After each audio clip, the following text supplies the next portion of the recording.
বাংলাদেশ জামায়াতে ইসলামী মৌলভীবাজার জেলার পক্ষ থেকে দীর্ঘদিন পর একটা কর্মী সমাবেশের আয়োজন করা হয়েছে। এই কর্মী সম্মেলনটা আগামী 21 ডিসেম্বর 2024 শনিবার। বাংলাদেশ জামায়াতে ইসলামীর কার্যক্রম কেমন চলছে, আমরা মানুষের সাথে কি করতেছি, মানুষ আমাদের কিভাবে ফিডব্যাক দিচ্ছে, এই বিষয়টা আপনারা একটু নজরে রাখবেন। আলহামদুলিল্লাহ, জুলাই বিপ্লবের পর থেকেই বাংলাদেশ জামায়াতে ইসলামী সর্বক্ষেত্রে অবদান রেখে চলছে, আগামীর দিনও এইভাবে অবদান রেখে চলবে। আমরা যেহেতু একটা 24 পেয়েছি, আমি একটা কবিতার ভাষায় কোটি লাইন আপনাদেরকে শোনাবো।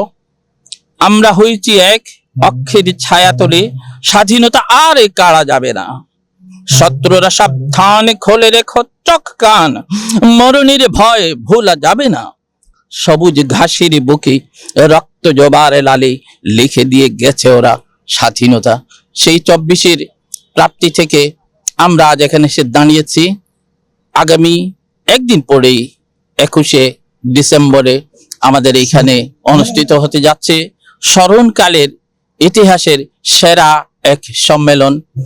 আমি আপনাদেরকে যে কথাটা বলতে চাই, ইসলাম যেমন শুধুমাত্র একটা ধর্ম নয়, এ কমপ্লিট কোড অফ লাইফ আমরা বলি, সেরকম বাংলাদেশ জামাতে ইসলামী শুধুমাত্র একটা রাজনৈতিক সংগঠন নয়, সেটা একটা এমন প্ল্যাটফর্ম যেখানে হিন্দু, মুসলিম, বৌদ্ধ, খ্রিস্টান নির্বিশেষে সবাই এসে ইসলামের ছায়াতলে তাদের নিজ নিজ ধর্মকে অক্ষত রেখে এখান থেকে সুবিধা নিতে পারে।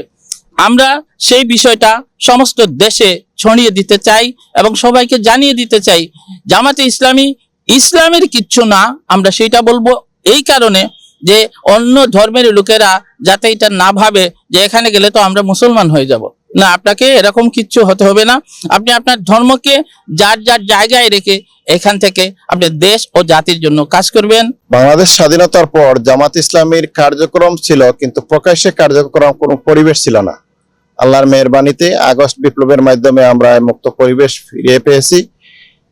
এই মুক্ত বাতাসে, মুক্ত পরিবেশে আমাদের কথা বলার সুযোগ থাকার কারণে জামাত ইসলামী সর্বস্তরের মানুষের মধ্যে, নেতাকর্মীদের মধ্যে, আন্দোলনের জনশক্তির মধ্যে একটা প্রাণ ফিরে এসেছে যে আমরা মুক্তভাবে আমাদের স্বতঃস্ফূর্ত উপস্থিতি মৌলভীবাজারবাসীকে আমরা দেখাতে পারবো ইনশাআল্লাহ। আমাদের বিশ্বাস এখানে উপস্থিতি অনেক বেশি হবে, সেই পরিমাণটা আগামী শনিবার জেলাবাসী দেখবে ইনশাআল্লাহ।